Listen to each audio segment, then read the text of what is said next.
Well, good evening, good evening. Welcome to you, Short Talk in the Trailer with an Old Guy. I think I know who that is. My name's Mike. Come on in, sit down, have a pipe, smoke 'em up. I'm smoking some cigarettes here. I hope that doesn't bother you too much. Children, please turn your eyes away. Good to see you again. Welcome, welcome. The thing is, I haven't recorded much the last few days. I've just been working like crazy. And it's coming up on Christmas here. It's going to be, well, today's the solstice, it's the 21st.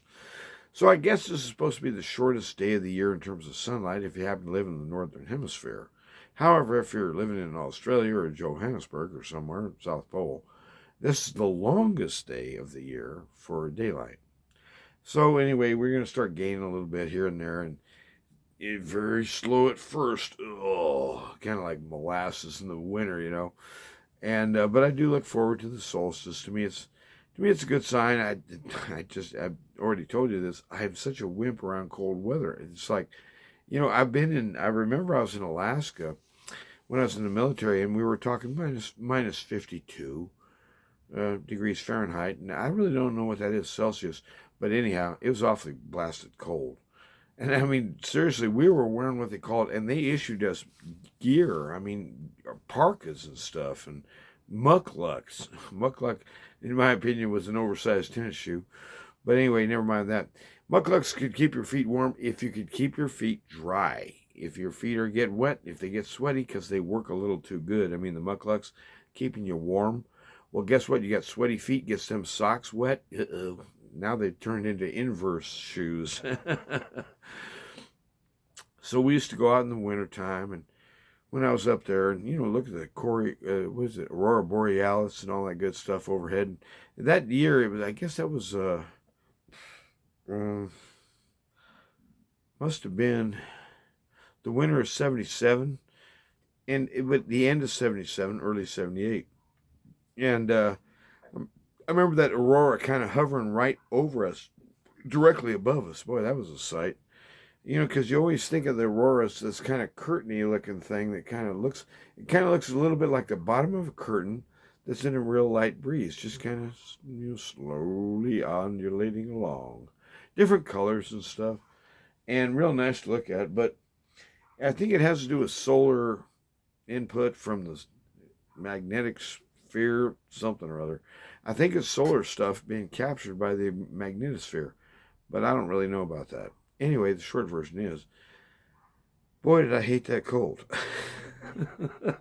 My idea about Alaska back then was, well, look, I can understand why people stayed the first winter, because, see, if you try to leave during the first winter, you ain't going to make it. You're going to die. So hang around till spring and then get the heck out. And why they stayed the second winter, I don't know.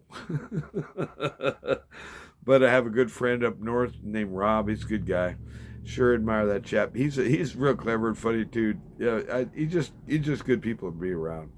But anyway, one time I went up for his wedding. As a matter of fact, back in the '80s, and I was a young feller back then.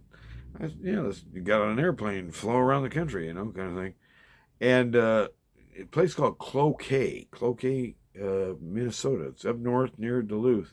A real small town place. But anyway, nice people and stuff. But he lived kind of out in the country and stuff. And gosh, talk about, this whole place is just overgrown with trees and stuff. They got lakes and rivers, and what's all that water doing here? But anyhow, I went to Rob's wedding, and it was about, kind of New Year's Eve. It was the dead of winter. I don't know. It was cold, man. I want to say it was right around Christmas. And, but that was a long time ago. And, so one day I used to have hair back then. Hey, trust me, it was brown and stuff. It used to really be there. And so anyway, I got up, and Rob had a great shower downstairs, and we were living down below, because the way they built up there was that they would frame in the first story and the second story, but just leave it blank and live in the basement until the first story could get started again next spring, because it's so blasted cold. Nobody's going to work in that. And they had numbers, I want to say, minus 30, minus 40 below. I don't know. It was really cold. And so he had a little dog. Let's say the dog's name was Spot. I don't know what the dog's name was. I said, "Hey, Spot, you want to go for a walk here?" He's a smart little rascal. Ruff, ruff, ruff. The dog just barks. Sure, let's go. So, man, he's out there scooting around having a good time. Just, oh, yeah, I'm having a great time. And I think I walked about 40 steps, and I said, uh-oh. I had a big old army, green parka with an insulator, and I zipped that sucker up. Went about another 10 steps, took my big woolen cap, pulled that down, flipped my hood up. I went another 3 steps, put my big, thick gloves on, and about 10 steps later, I decided I've gone far enough. It was like, this is nuts, man. My hair was still a little bit wet from the shower. When I stepped outside, I swear, in under 2 minutes, it froze solid. It was like I had this frozen hair wig thing going on. And I thought, boy, who would want to live here? So I asked him about it. I said, Rob, tell me, why do you choose to live here? I mean, with this insanely bad cold. And he said, well, it keeps the riffraff out. I can imagine homeless people at minus 40, stop that. So anyhow, just sitting there thinking today and, kind of monitoring over the news and whatnot. And, Mr. DJT, he's over here in the news almost every day, maybe every day, I don't know. But lately, the Einsteins and Einsteinettes, or whoever is the Colorado Supreme Court, these guys are rocket scientists. Ooh, smart, smarty, smart. And they banned him from the Colorado ballot. You see, you can't run here. Oh, yeah? Who says? Well, according to the 14th Amendment, what a bunch of bozos. So what they're trying to do is enforce. See, after the Civil War, 14th Amendment came about. And really what it was about was, look, during the war we just finished up, we're trying to get things put back together here, okay? Were you or were you not militantly applied in your bodily person to overthrowing the Union of the United States of America? In other words, were you a Confederate general? Were you a Confederate strategist? Were you a Confederate bigwig? Was the machinations? In other words, if you were, okay, good for you. Sorry, can't run for president. And they're trying to apply that standard to Donald J. You-know-who. And I'm sitting there thinking, well, there's a couple of problems with that. You would think an expert at jurisprudence would kind of pick up on some of these items. That in the case of you-know-who, there has been no trial. There has been no arraignment. There have been no formal charges. So they're holding him guilty in absentia prior to the legal trial, that would have proved or disproven whether he was guilty of, shall we say, a so-called insurrection, except for one thing.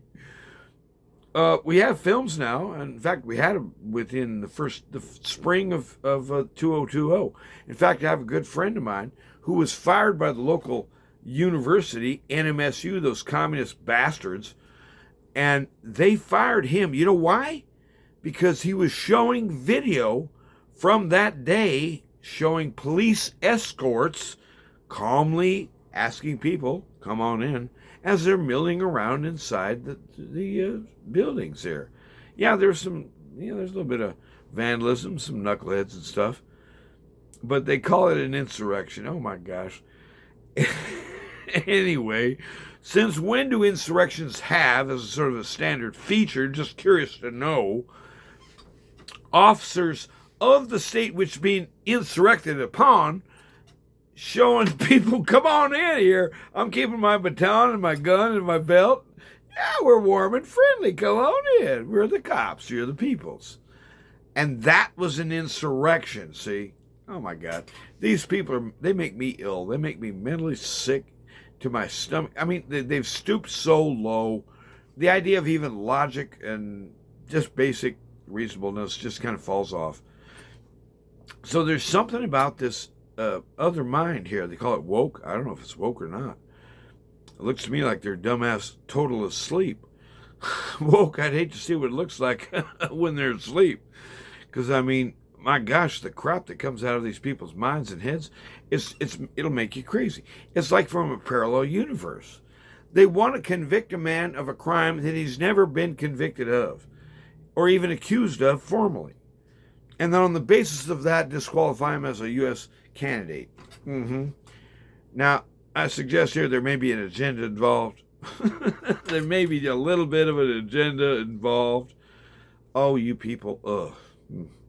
And so us regular folk down here in the food chain, trying to pay the bills, can I work enough to pay the bills? And, today I just love this old song. I posted on that other channel, Facebook, you can share a post. And 16 Tons, Tennessee Ernie Ford. Go back and listen to the original. It's real simple. It's not a musical, fantastic thing with a whole bunch of orchestra and stuff and a lot of remix and, vocals and background singers. Like the usual stuff. It's just one man. He got a beautiful baritone and got a clean delivery, and he's kind of fun to listen to, but just go listen to Tennessee Ernie Ford, 16 Tons. That's where we're at right now in the US of A. With these Bidenomics here, with this non-existent inflation, which doesn't exist except it's crushing everyone.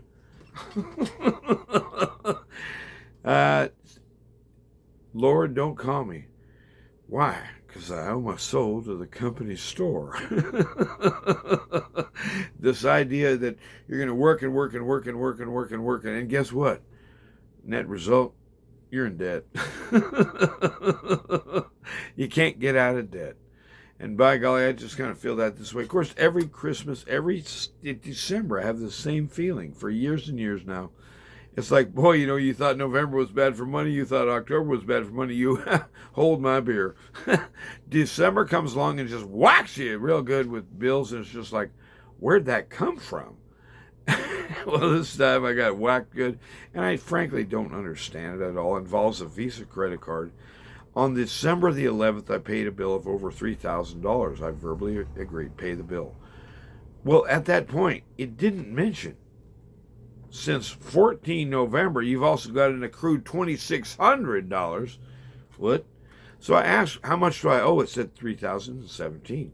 Don't you mean $5,627 or whatever the number is?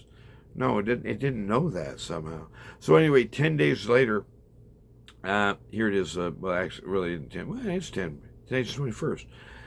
There it is. 10 days later, and I called back just to see what I owed. It was like $2,900. What?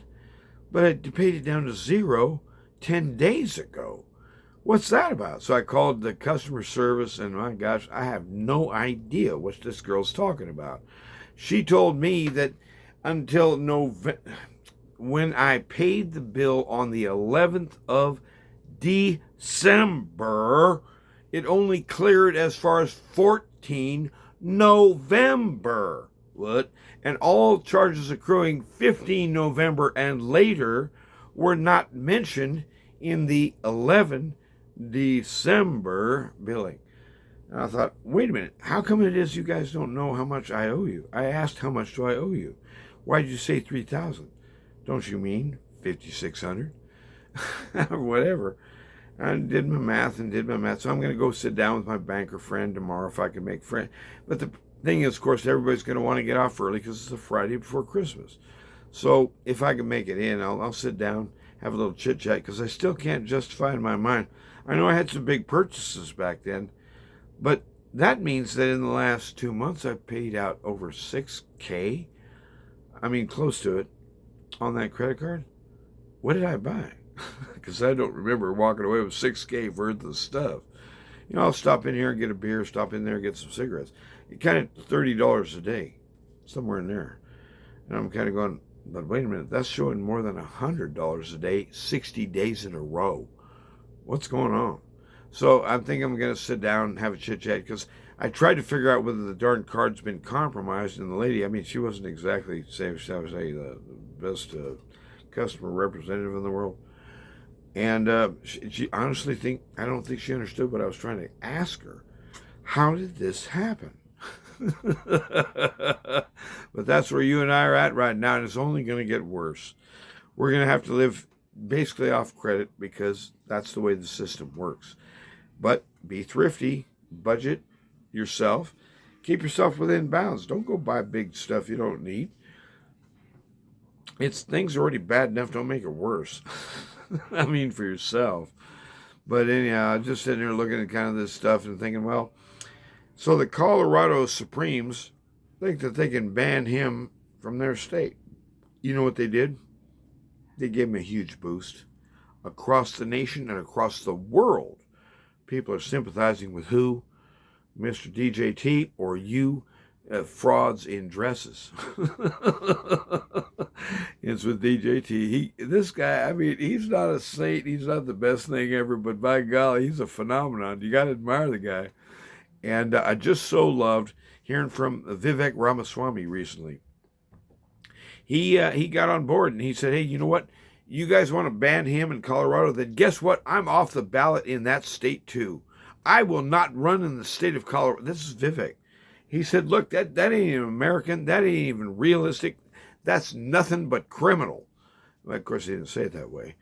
But in other words, the point is, what we've got here is it's a hijacking of the Constitution.